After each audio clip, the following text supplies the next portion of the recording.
Sir अक्सर ऐसा होता है कि जो छोटी बच्चियाँ होती हैं उनको बचपन में कुछ ज़्यादा इन्फॉर्मेशन नहीं होती, तो अक्सर उनके साथ कुछ हैरेसमेंट के केसेस हो जाते हैं।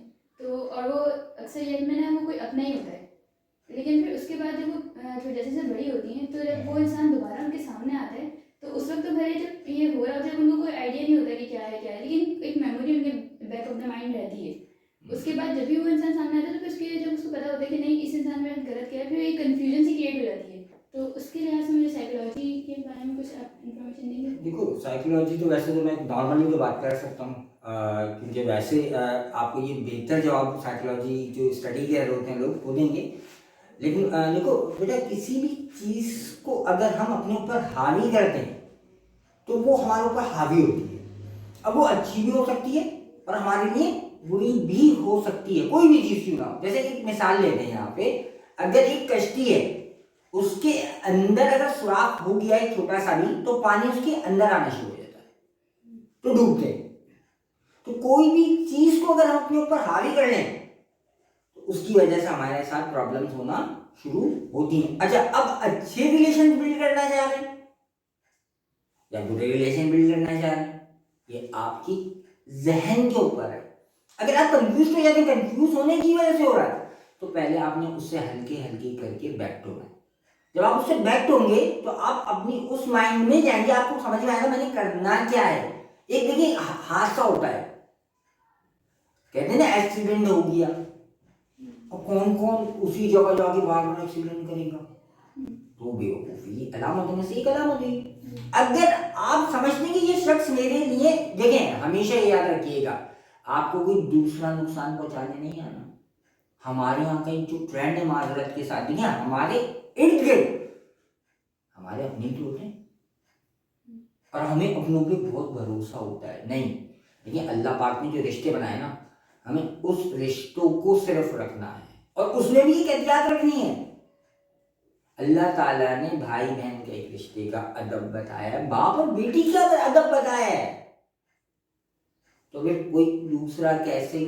तो बच्चों को सही नॉलेज देना, बच्चों को सही तरीके से, लेकिन जैसे जैसे बच्चियां बड़ी हो रही हैं और बच्चे भी, सिर्फ बच्चियां नहीं, हमने दोनों को बैठाना है और वालिदैन ने करना है ये काम। हम शर्म खाते हैं इस मामले में, दूसरा बंदा क्या गाइडलाइन दे रहा है आप नहीं समझ सकते। तो जो माँ बाप गाइडलाइन देंगे ना इससे रिलेटेड साइकोलॉजी, क्योंकि आप करीब होती हो, माँ एक चीज को प्रोसेसिंग से गुजरी भी होती है सारे, तो माँ बाप की जिम्मेदारी है कि वो समझें इस बात को कि ये अलमिया कितने बच्चों के साथ हो रहा है, उनके ऊपर इससे क्या क्या मुश्किलात उनको आगे फेस करना पड़ रही हैं। तो आपको चाहिए कि आपके घर में जो भी शख्स आ रहा है उसकी लिमिटेशंस को उसके साथ बैठना कैसे। लोग कहते हैं कि अगर मैं किसी को, और छोड़े मैं अपने घर में मिसाल लूँ, अगर मैं अपनी बेटी को ये सिखा रहा हूँ इससे हाथ मिलाना है इससे नहीं मिलाना है, तो उसके ऊपर सवाल होता है ये क्या सिखा रहे हो भाई। दीन के अंदर अगर हुक्म है तो कोशिश करने में क्या है, बताया जाए ये सही है गलत है। बाकी अब देखिए, बाकी अल्लाह हिफाजत करने वाली जात होती है, लेकिन अच्छे और बुरे की समझ देना, एक गंदा पानी गटर का और एक साफ पानी दोनों बराबर नहीं हो सकते। जिस रिलेशन को अल्लाह ने कायम करा है उस पर सवाल करना भी मेरा यहाँ का ख्याल एक गलत जमरे में आता है। तो एक दीनी कॉन्सेप्ट के साथ और मुआशरती हिसाब से देखें कि जो बच्चा अपनी मेमोरी के अंदर वो हादसा बैठाया हुआ है, क्या वो जिंदगी में कभी उस चीज को भुलाने की कोशिश कर रहा है, उसको भूलना है। अब भूलना आसान नहीं होता। अब आप जिंदगी में कोई आपके साथ मसला हो जाए, आप बोलो नहीं मैं तो याद रखूंगा, सवाल का जवाब फौरन भूल जाते हैं, आप मैथ का सवाल फौरन भूल जाते हैं, तो भाई उसको भूलो, ये हो गया, अब था गलती, जानबूझ के तो नहीं किया ना, शामिल तो नहीं थे ना। तो आपको सीधा सा आसान तरीका इसका क्या है कि आपने इसको भूलने की कोशिश करनी है। जैसे वो शख्स आपके करीब आ रहा है तो आप उधर दूर हो, नॉर्मल बिहेव रखो, जैसे सबसे मिलते हो मिलने की कोशिश करो, 3 दफा 4 दफा, 5वीं दफा तो आप सेटल डाउन की तरफ जाओगे ना।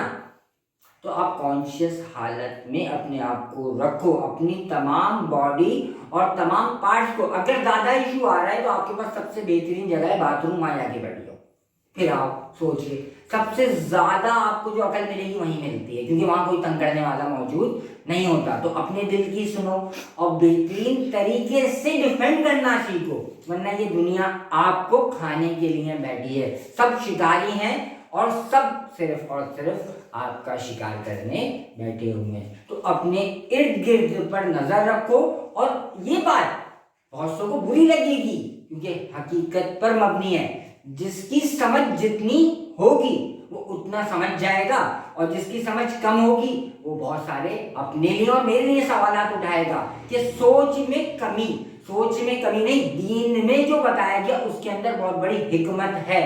अगर उस हिकमत को समझकर चलेंगे तो यकीन करें हमारी बच्चियां और हमारे बड़े तमाम के तमाम नबी पाक सल्लल्लाहु अलैहि वसल्लम के दीन पर आ जाएं तो उस तमाम बुराइयों की जड़ खत्म हो जाएगी। मेरे नबी ने दीन में उठने से लेके, बैठने से लेके, सोने से लेके तमाम चीजों का तरीका जब आगाह कर दिया, तो फिर जो गैर महरम लोग हैं वो अपने कैसे, उनका रिश्ता है, कजन शादी होती है ना, वो भाई होते हैं। तो भाई शादी कर लो या भाई कह लो, तो थोड़ा ये सवालिया निशान है। हमारा कोई और मकसद नहीं, सिर्फ किसी को ठीक करने का मकसद है। उम्मीद करता हूँ अल्लाह पाक इसी के लिए ये फायदेमंद साबित